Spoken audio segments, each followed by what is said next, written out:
Hi guys, welcome to my vlog. So, vlog tayo ngayon, hindi tayo magra-ride.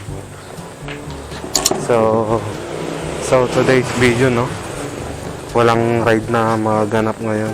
So, maglilinis tayo ng chain ngayon. Yan, tignan nyo naman yung gadina ko guys. Dahil puro kalawang na. Yan. So, ang gamit nating chain maintenance is Kobe. Yan.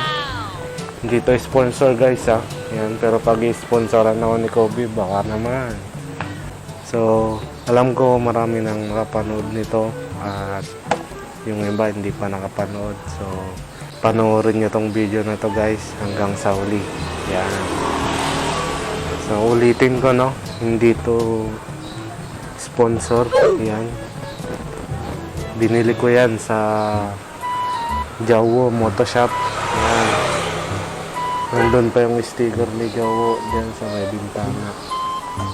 Tungkol dinikit. Yan. Binili ko yan sa Shopee. Dahil ito ay kinakalawang na at maluwang na din. Yan. So, maintenance natin yan ngayon. So, yan. So, let's go guys. So yan guys, unboxing muna pala tayo ng Kobe Chain Maintenance Kit. Yan. So ulitin ko, no, hindi to sponsor pero baka naman Kobe. Malay mo, di ba? Yan. So ang laman nito is meron siyang punas. Yan. Tapos itong chain cleaning agent. Yan.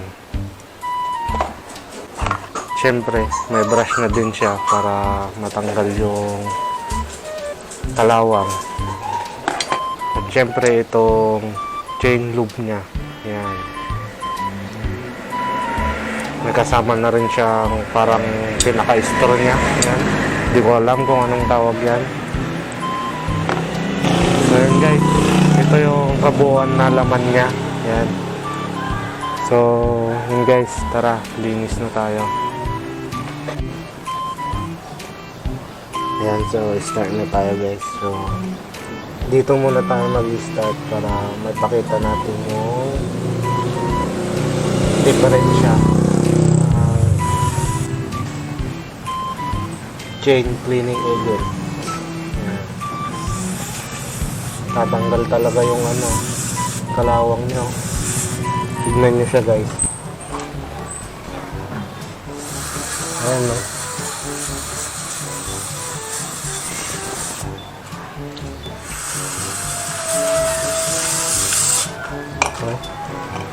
Kita na yung number niya. Ayan, so try natin punasan.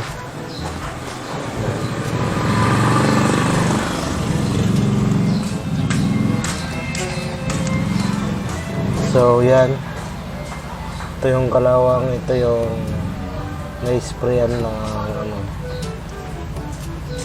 Kobe Chain Cleaning Agent. Yan. So nakikita na yung mga mga pangalan niya. Hindi na yung puro kalawang. Then try na natin lahat.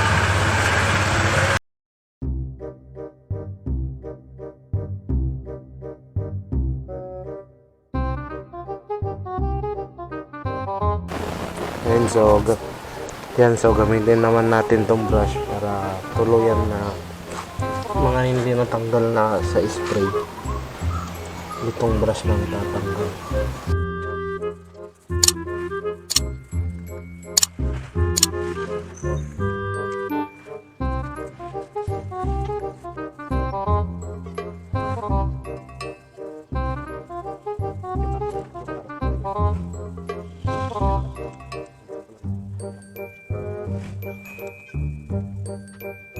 So yan, isprayan ulit natin siya ng chain cleaning agent.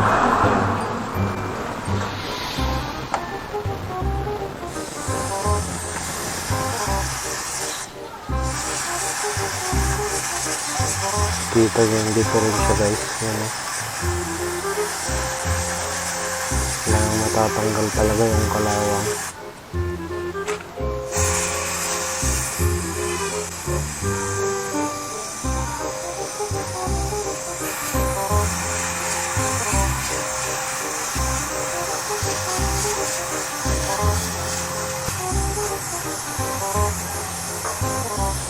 Yung iba hindi ko na siya na-brush ng masyado. Kaya may tira-tira pa siya ng konting kalawang lang naman.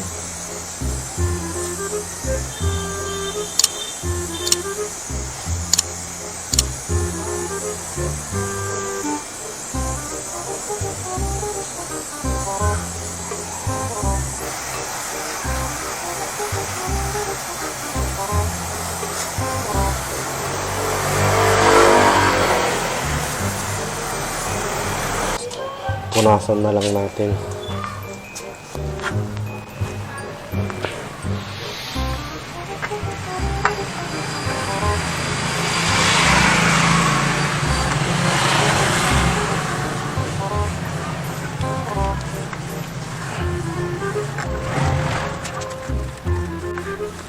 Ayan.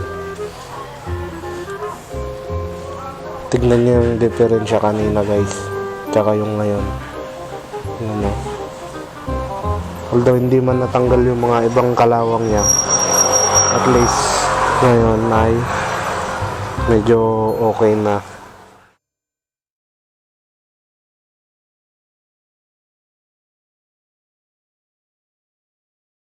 So, ito naman apply natin ito chain loop. Base sa napapanood ko, sa gitna ng kadena to ina-apply.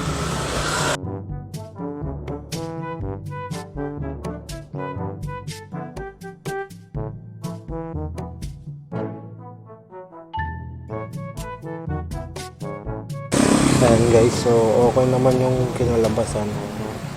Ayan. Nakikita na ulit yung pangalan niya. Pangalan ng kadena. Although yun nga, hindi ko masyado na brush. Hindi ko natanggal yung mga kalawang niya. Pero yung iba okay naman. Sobrahan ko lang siya ng paglagay na chain loop. Ayan, kaya pati yung sa gilid-gilid ng chain ay may mga puti-puti. So okay na, tapos na itong ginawa natin chain maintenance, no? Yan, so na-adjust ko na rin pala yung kadena niya. Yan. So kita nyo naman yung difference sa kanina. Kukulay pilak na siya, pero ngayon lumabas na yung itoong kulay ng chain. Gamit lang ang Kobe Chain Maintenance Kit. Wow! So hindi to sponsor guys, no? So binili ko siya sa Jawo Moto Shop sa Shopee niya. Yan, nabili ko lang siya ng 450 plus, ganun. Yan, kasama na yung shipping. Yan. So, yan. Hanggang dito na lang guys. Please like, share, and subscribe. Peace out.